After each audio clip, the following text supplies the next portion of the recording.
اسے معاف فرما میرے اسے معاف کر، ہم گواہ ہیں وہ بہت نیک تو نے اسے بنا، تو نے اسے عالی اخلاق دی، تو نے اسے سخاوت، ماں کا باپ کا فرمان، بہت نیک تو نے دوستوں کا دوست بنا، زیادتی کرنے والے کو معاف کرنے والا بنا۔ اے مالک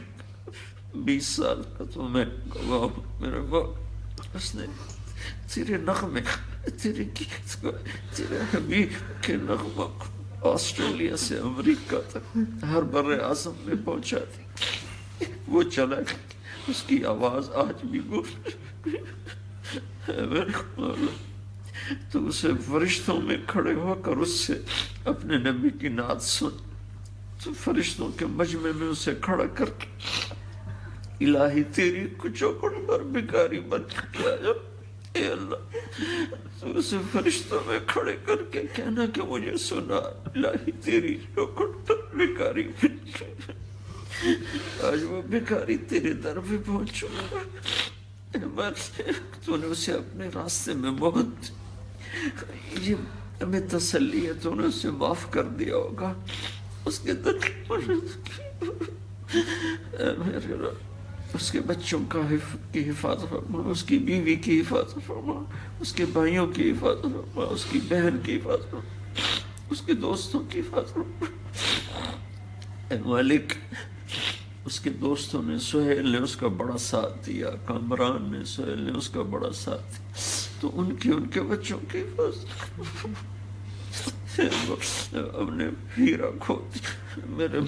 ہمارا دل کٹ کے چلا گیا، ہمارے جگر میں سوزش، اے مالک ہم سب تیری منت کرتے ہیں، نوجوان نسل رو رہی ہے، لڑکے لڑکیاں چھوٹے بڑے بوڑھے جوان رو رہے ہیں، تو یہ سب آنسو اس کی بخشش کے لیے قبول فرما لے یا اللہ،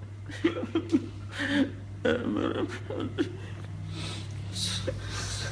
وہ تیری بارگاہ میں آئے تو اسے کہنا سنا میرے فرشتوں کو، الہی تیری چوکھٹ، آج تو وہ بھکاری پہنچ گیا تیرے طرف، میرے مولا اللہم اغفر له ورحم وابدلہ دارا خیرا من دارہ ومالا خیرا من مالہ واہلا خیرا من، اللہ تو اس سے راضی ہو گیا ہوگا، تو راضی ہو جائے یار، ہماری بھی واپسی ہو تو یار ایمان پہ ہو، عافیت کی ہو، ہمیں جنت میں اکٹھا کر دے، ہمیں جنت میں اکٹھا کر دے، اس کے بچوں کی بچیوں کی حفاظت فرما، اس کی اہلیہ کی حفاظت فرما،